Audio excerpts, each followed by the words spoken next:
Steve Pavlina, Self-Discipline Part 1/6. This week I will publish a series of articles on self-discipline. I have already written about 20 pages about self-discipline for my book, specifically about what it is and how to develop it. In this series of articles, I will share some of my thoughts on this, with a particular focus on what I call the 5 pillars of self-discipline.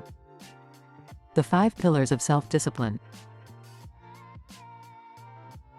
The 5 pillars of self-discipline are approval, willpower, hard work, diligence, perseverance. Each day I will examine one of these supports, or pillars, explaining why it is important and how to build it. But first, a brief overview. What is self-discipline?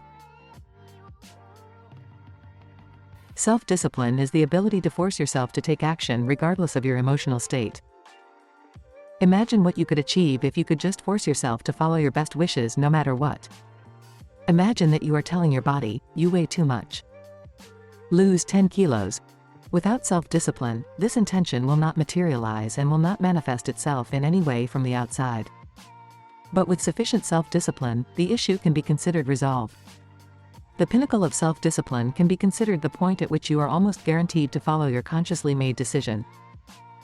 Self-discipline is one of the many personal development tools available to you. Of course, this is not a panacea. Nevertheless, the problems that can be solved with its help are important enough. And although there are other ways to solve these problems, self-discipline surpasses them in every way. Self-discipline can give you the strength to overcome any addiction or lose any amount of weight. It can destroy the habit of postponing things until the last moment, all confusion and ignorance. Among the problems it can solve, self-discipline is simply unmatched. Moreover, it forms a powerful team when combined with other tools such as passion, goal setting, and planning. Building self-discipline. My philosophy of building self-discipline can best be demonstrated through an analogy. Self-discipline is a muscle. The more you train it, the stronger you become. The less you stress it, the weaker you become. Just as everyone develops muscle strength differently, each of us has a different level of self-discipline. Every person has some of it. If you can hold your breath for a few seconds, then you have a certain self-discipline. But not everyone has developed it to the same level. Muscles are needed to build muscle, just as self-discipline is needed to build self-discipline. The way to build self-discipline is similar to the gradual increase in the weight of the dumbbells that you swing to increase muscle mass. Namely, you should be lifting close to your limit. Pay attention. When you train in lifting weights, you lift as much weight as you are able to lift. You strain your muscles to the limit, and then relax. In the same way, the main method of building self-discipline is to take on tasks that you can solve, but are at the limit of your capabilities.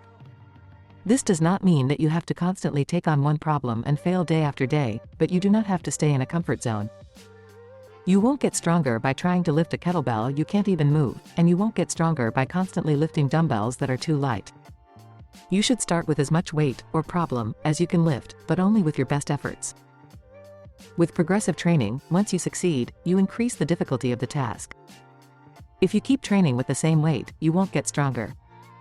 Similarly, in life, if you fail to set yourself a challenge that challenges you, then you will no longer increase your self-discipline.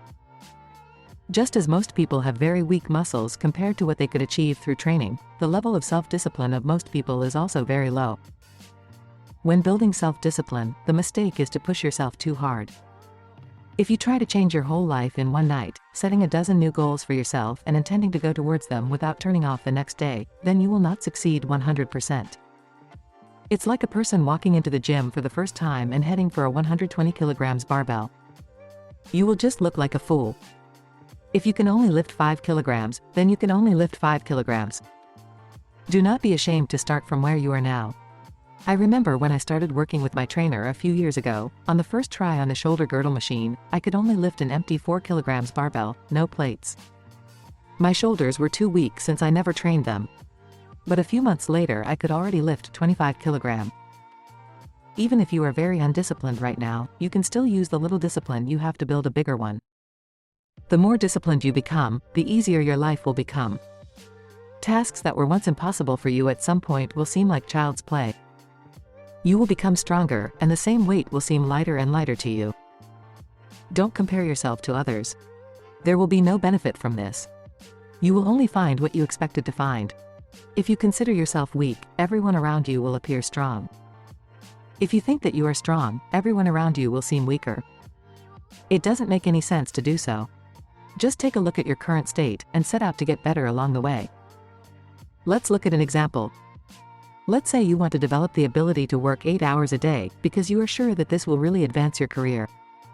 I heard a radio broadcast this morning talking about a study that shows the average office worker spends 37% of their time in idle chatter, not to mention the other vices that eat up more than half of their work time. So there is a lot of room for improvement here. You may try to work 8 hours without distraction, but you will only get it once. The next day you won't be able to work at all. This is fine. You have made one 8-hour run. 2 is too many for you. Therefore, reduce the load a little. How long can you afford for 5 visits, i.e. a work week? Can you focus on working just 1 hour a day, but 5 days in a row? If you can't, reduce this interval to half an hour or less, depending on your ability. If you can do it, or if you feel that it will be too easy for you, then increase the task, i.e. resistance. When you see that you have successfully spent a week at the same level, the next week make it a little harder. And in this way, continue progressive training until you reach the goal. Although such analogies are always imperfect, I have benefited greatly from this one. Little by little, but weekly lifting the bar, you are not exhausted, but over time you become stronger. But when you pump iron, the work you actually do means nothing. There is no benefit in lifting and lowering the bar itself, the benefit comes from muscle growth. When you pump up self-discipline, you also do useful work in the process, which is even better. It's great when in the process of training you do something useful and it makes you stronger. Over the next week, we'll take a closer look at the 5 pillars of self-discipline. If you have any questions, ask them in the comments.